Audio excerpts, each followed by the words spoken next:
Assalamualaikum warahmatullahi wabarakatuh.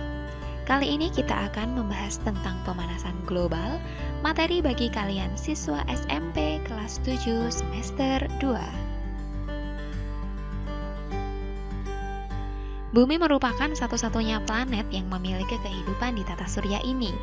Hal ini dikarenakan bumi memiliki sumber kehidupan, yaitu air yang menutupi 70% permukaan bumi. Selain itu, bumi memiliki atmosfer yang dapat menahan panas yang menjaga bumi agar tetap hangat. Wah, tetapi kalau bumi terlalu hangat atau sampai panas berlebihan, gimana ceritanya ya? Jika bumi terlalu panas, hal ini akan berdampak negatif pada makhluk hidup dan lingkungan di bumi. Peristiwa meningkatnya suhu rata-rata di bumi kita kenal dengan pemanasan global. Terjadinya pemanasan global ini terkait dengan peristiwa efek rumah kaca. Wah, apalagi tuh? Kalian pernah nggak melihat bangunan yang dibuat dari kaca, mulai dari dindingnya sampai atapnya juga? Biasanya nih, bangunan ini dipakai para petani di daerah beriklim dingin atau sedang untuk membudidayakan sayuran dan ataupun bunga. Tanaman akan tumbuh optimal pada suhu yang tidak terlalu dingin. Nah, fungsi bangunan rumah kaca ini memang untuk menjaga suhu di dalamnya tetap hangat atau tidak terlalu dingin, sehingga tanaman bisa tumbuh dan berkembang dengan baik.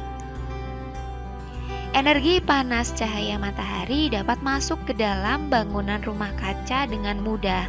Namun setelah terpantul pada benda-benda di dalamnya, energi tersebut tidak bisa keluar melalui kaca, atau dengan kata lain, panas tersebut terperangkap di dalamnya, sehingga menyebabkan suhu di dalam bangunan rumah kaca jadi hangat dan membantu pertumbuhan tanaman. Peristiwa efek rumah kaca dinamakan demikian karena memang mekanisme terperangkapnya panas itu sama. Tapi bukan gini juga ya, bumi bukannya terperangkap dalam bangunan rumah kaca loh. Nah, kalau peristiwa efek rumah kaca yang memerangkap panas disebut dengan gas-gas rumah kaca yang terkumpul di atmosfer bumi.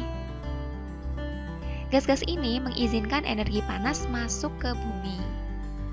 Sebagian energi panas diserap oleh bumi, dimanfaatkan oleh makhluk hidup untuk kebutuhannya. Sebagian lagi dipantulkan. Ada yang lolos keluar atmosfer, ada yang terperangkap kembali ke bumi lagi, sehingga menjaga bumi tetap hangat. Sebenarnya bumi butuh loh peristiwa efek rumah kaca agar bumi tetap hangat.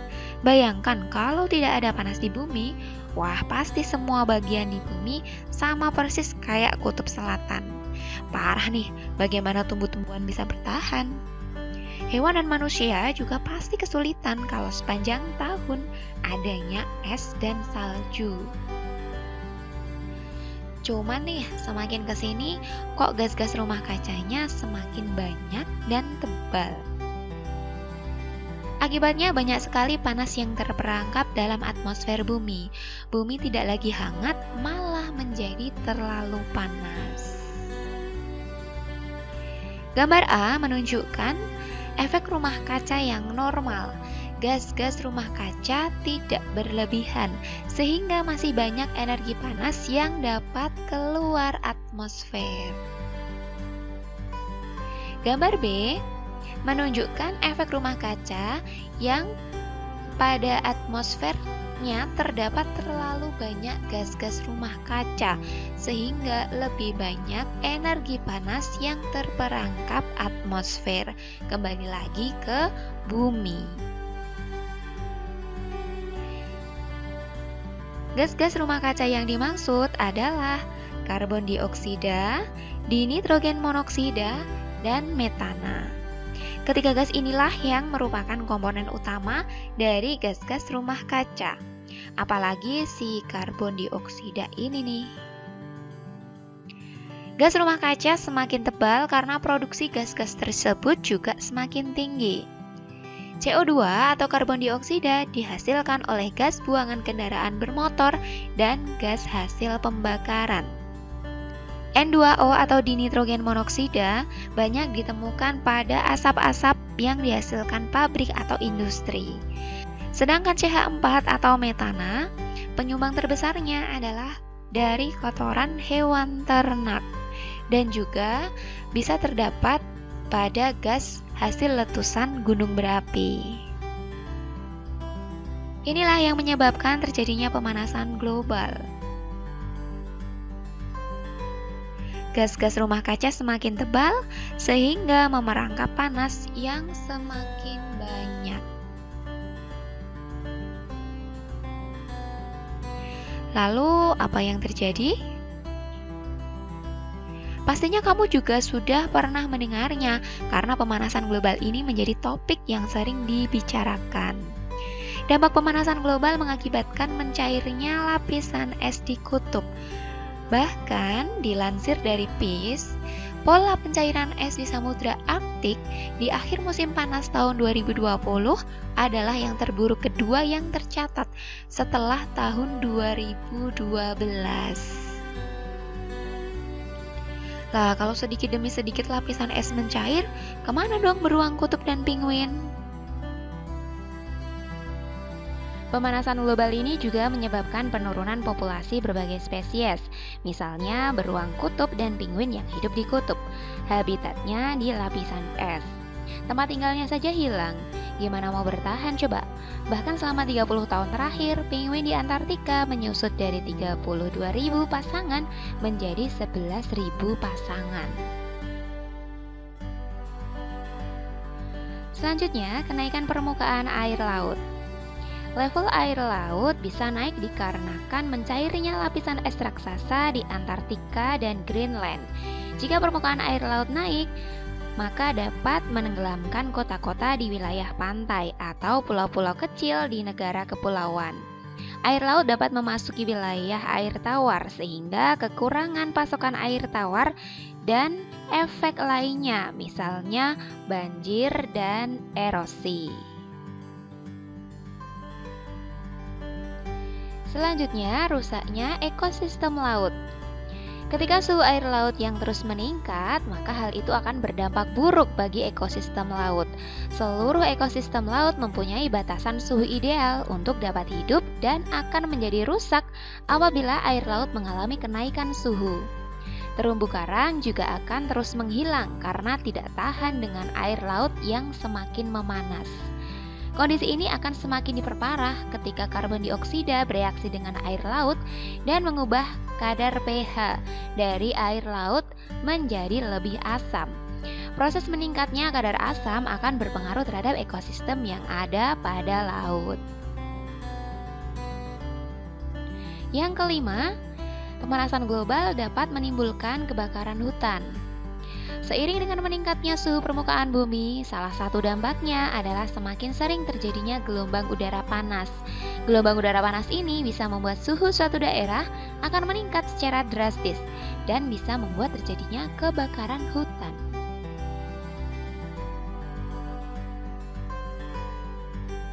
Selanjutnya, gagal panen.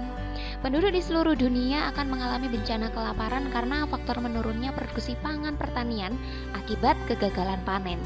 Ini disebabkan oleh pemanasan global yang memicu terjadinya perubahan iklim yang kurang kondusif bagi pertumbuhan tanaman pangan.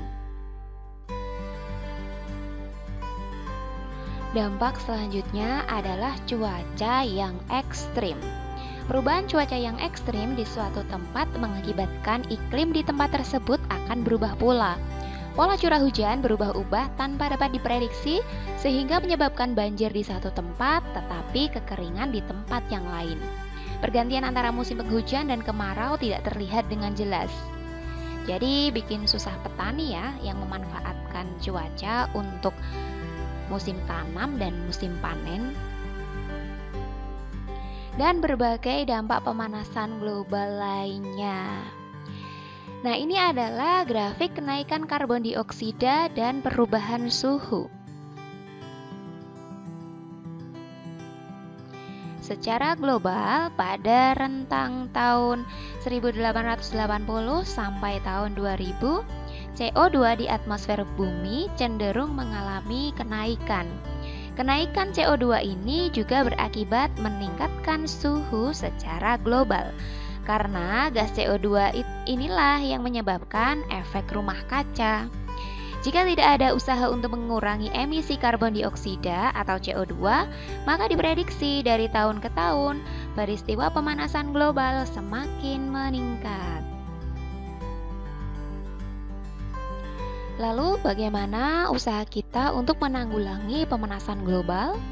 Yang pertama, kamu dapat melakukan penghematan listrik.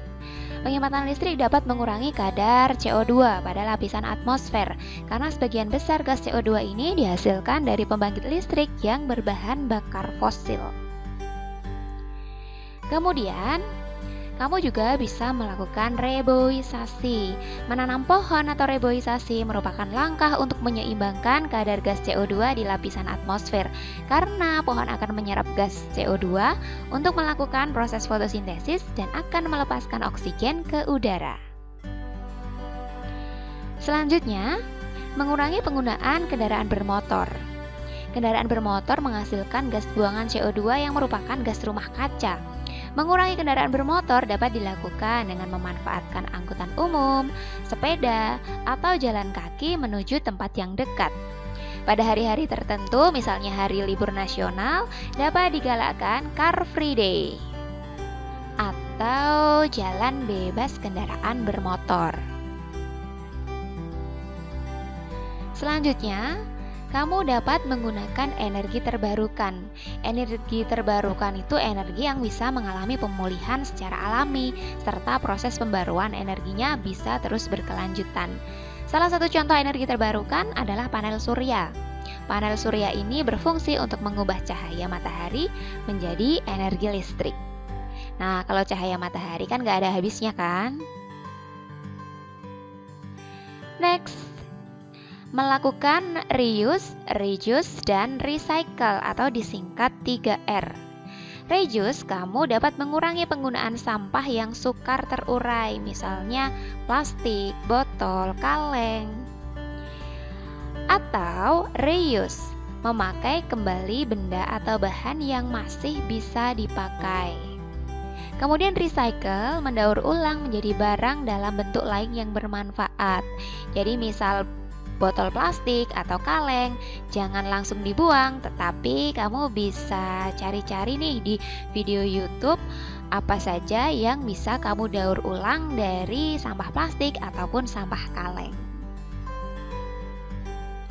Nah, gampang banget kan kalau kamu mau ikut andil untuk mengurangi pemanasan global, bisa mulai dengan menanam pohon atau melaksanakan 3R. Jadi, yuk sama-sama jadi superhero memberantas pemanasan global. Terima kasih sudah menyaksikan. Wassalamualaikum warahmatullahi wabarakatuh.